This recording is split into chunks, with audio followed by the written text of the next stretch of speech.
Essa é uma aula para apresentar diferentes recursos do JavaScript. Não vai ser uma aula de implementação, mas vai ser mais uma aula para apresentar diferentes funcionalidades que existem para a linguagem dentro do navegador que vocês podem fazer uso em seus projetos. Nesse primeiro exemplo que eu estou apresentando para vocês, eu faço uso de uma API do JavaScript que chama-se Local Storage. O Local Storage ele funciona como se fosse um banco de dados dentro do próprio navegador que pode armazenar algumas informações. Nesse código que eu estou apresentando para vocês, eu implementei um contador de visitas para o nosso website. E basicamente ele inicializa o contador com o primeiro valor sendo 1 e depois a cada vez que eu recarrego a página ele incrementa esse contador e armazena dentro do Local Storage. Adicionalmente, eu insiro esse contador na tela só para o nosso usuário visualizar. E a implementação dele vocês podem ver com essa implementação aqui. A cada vez que eu recarrego o site, observe que o contador ele é incrementado. Esse tipo de implementação ele caracteriza o que nós chamamos de dados persistentes de navegação, né? Porque basicamente essa informação ela é persistente durante toda a minha navegação. Mesmo eu recarregando o nosso website, essa informação ela continua disponível para o usuário. Um detalhe que vocês podem observar é que essa informação ela é armazenada dentro do próprio navegador. E vocês conseguem inclusive visualizar as informações que eu estou armazenando dentro do navegador. Quando vocês vão no inspetor, vocês podem visualizar na aba de armazenamento.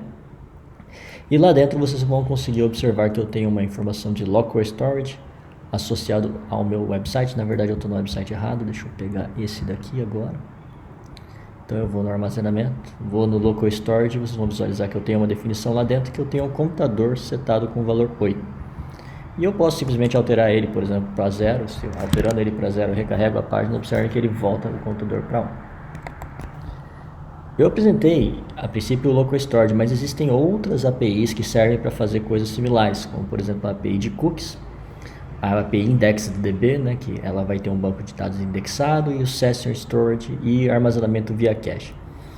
São diferentes formas de armazenar, não é meu intuito mostrar todas para vocês, mas é o intuito de vocês entenderem que esse tipo de armazenamento ele pode ser realizado dentro do navegador, cada um com suas devidas peculiaridades. Adicionalmente, eu também vou deixar esse site aqui para vocês, que é um site do Medium.com, que ele fala sobre as diferenças do uso do Session Storage, Local Storage e de cookies, que basicamente está associado a quando essas variáveis elas vão ser reiniciadas durante a comunicação e a quantidade de dados que podem ser armazenados dentro do navegador. O próximo ponto que eu gostaria de mostrar para vocês é uma API que ela é chamada de Canvas. A API Canvas ela permite que você insira um elemento dentro do código HTML e dentro desse elemento vocês vão poder fazer manipulações gráficas e literalmente gerar gráficos e até fazer transformações em figuras. E aqui eu tenho alguns exemplos, né? Basicamente vocês podem ver que a implementação é baseada em tecnologias que você já conhece, como aqui eu declaro um elemento Canvas dentro do meu HTML. Com esse elemento Canvas, eu consigo, via JavaScript, alterar o contexto dele para desenhar algumas figuras, como desenhar uma linha, um círculo, entre outras funcionalidades. E eu trouxe também aqui um exemplo bastante específico de uso do Canvas, que é um uso um pouquinho mais elaborado, só para vocês visualizarem o potencial da técnica. Se nós inspecionarmos essa página web que eu estou mostrando para vocês, que é a página da craftmind.com, vocês vão visualizar que a princípio no centro da minha tela aqui eu tenho um elemento Canvas, que é representado por toda essa caixa que vocês estão visualizando aí. Adicionalmente, eu tenho também um elemento div, que ele tem um conteúdo escondido. Esse div com conteúdo escondido eu vou mostrar ele aqui, só para que vocês consigam visualizar. Então, a princípio, dentro desse div eu tenho um vídeo e eu tenho um outro canvas. O que acontece é que esse vídeo, ele contém algumas informações. Eu vou alterar aqui uma propriedade dele só para o vídeo começar a rodar.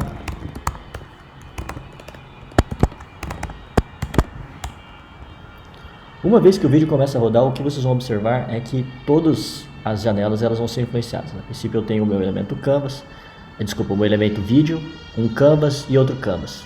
Esse canvas esse primeiro elemento Canvas ele está sendo utilizado só para reproduzir exatamente o que está no vídeo. E por fim, nesse último elemento Canvas, ele reproduz exatamente o que está no vídeo. No entanto, ele permite fazer algumas...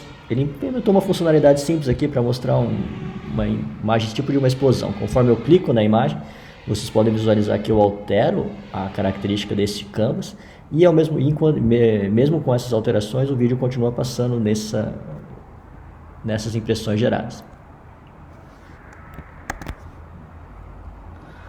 Uma outra funcionalidade que também tem sido bastante utilizada é o SVG. O SVG ele é um elemento HTML que vocês também podem inserir e vocês também podem utilizá-lo para construir gráficos. Só que ao invés de construir as figuras utilizando o JavaScript diretamente, vocês podem gerar diretamente essas figuras utilizando uma sintaxe similar ao HTML.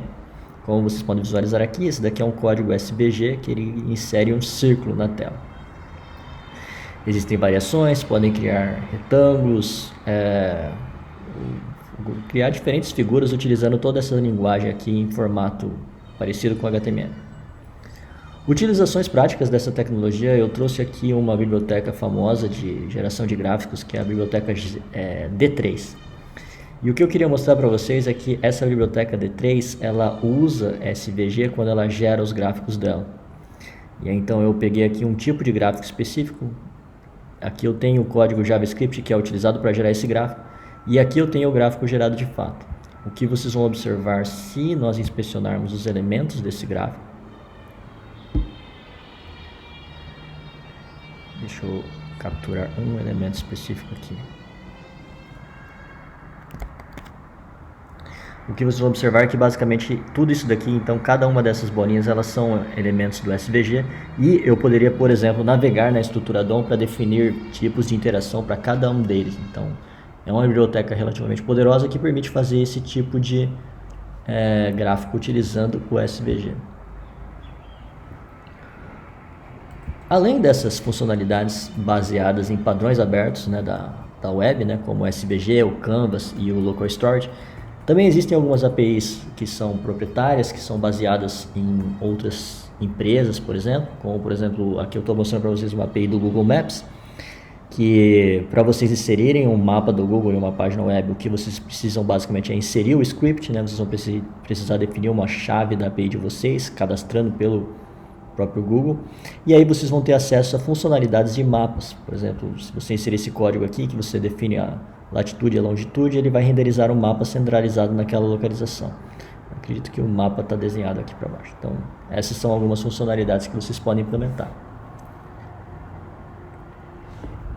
Por fim, a última funcionalidade que eu queria mostrar era a funcionalidade do jQuery, que eu já mostrei para vocês. É um projeto de biblioteca JavaScript bastante utilizado e ele tem funcionalidades que facilitam o desenvolvimento. E atrelado a ele, nós temos outras bibliotecas, como por exemplo o jQuery UI, que ele implementa componentes de interface para nós. Por exemplo, eu vou pegar um exemplo aqui do Accordion. O Accordion, a princípio, ele é um componente de interface desconhecido e o jQuery UI, ele já disponibiliza uma implementação para a gente, funcional, até que razoavelmente bonitinha e tal. E vocês vão visualizar, se vocês olharem o código necessário para gerar essa representação, é um código relativamente simples.